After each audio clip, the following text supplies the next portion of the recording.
back. Now, while many enjoy the festive period, others struggle at this time of the year. The SA Depression and Anxiety Group say it can be a time of loneliness, depression, and a possible relapse into habits like alcohol and substance abuse. So what can you do to stay positive during this period? Well, Joelle Slebos, yogi and fitness guru at Virgin Active, is here to tell us how regular exercise can help. Good morning, Joelle. This time of the year, particularly this year, a lot of people feel sluggish, they feel drained, and even quite depressed. So how does regular exercise and physical activity help someone's mood and also just decrease things like anxiety and depression? Good morning. Any movement, I always say, is better than no movement. So the body is just built to move, so knowing that it has such a positive effect both on your physical and your mental health. I think the people during this time, it's really important to keep some sense of routine and some sense of rhythm. So my husband and I have committed to minimum an hour, for example, a minimum an hour of movement a day. I prefer to do it in the morning just to get it done and over with, and it will just create all the good hormones that the body needs to sleep, to rest, and to just deal with a lot of things that we have to process, Yeah, and also this time of the year, a lot of people are really exhausted and probably don't want to get too physical, don't want to do too much, they just want to rest. But am I correct when I say that actually the more you move, the less exhausted you might actually be? Yeah, it sounds strange, but yeah. Movement creates energy. So you actually think like, oh, but I'm going to be more tired after I've moved. But actually, your body is just made to move, and therefore it's almost like a recharge of your battery. You feel that your battery is like to the very end and to the red parts of the battery. But by moving, you recharge your battery. You sleep better, and therefore your battery charges even more. And it doesn't have to be massively intense movement. Yeah. It can also just be a nice stroll, and being outside, being in nature on its own is also very, very healthy for you. Joelle, one thing I noticed, especially during the very hard lockdown in March, was a lot of my friends telling me that their sleeping patterns have completely changed. They're struggling to sleep, and these are problems that they never really had in the past. How does exercise aid sleep, regular sleeping patterns, and how does sleep then help your mood?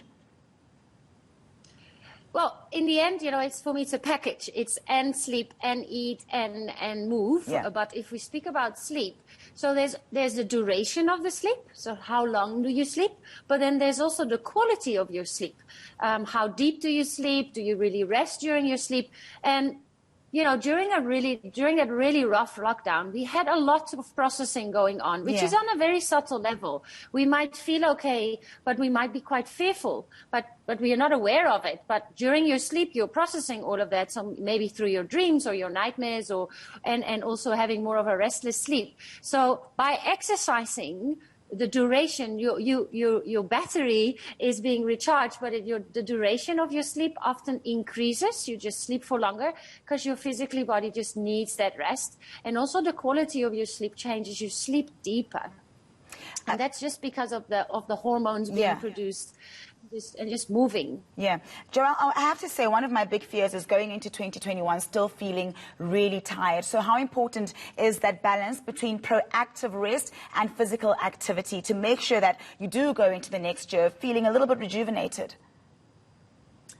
Well, in the yoga world, we say yang and yin energy. So it's yang is doing, is active, is a lot of, our lives are extremely busy from one to-do list to the next to-do list. It's very yang, and yin is just being, so I'd say, yes, there is room for both because our lives are so busy. Maybe the beginning, the first week, just do some light exercises, just walks in nature, which is considered more yin.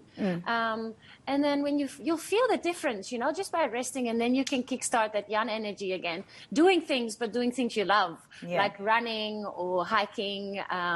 So there's a place for both, but they say the more you rest, the more your performance also increases, but it's a fine balance. Yeah, it is all about getting that balance. And just very lastly, Joelle, you mentioned that you prefer to do your workout in the morning while your husband does it a little bit later.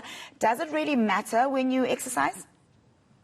No, as I said, any movement is better than no movement.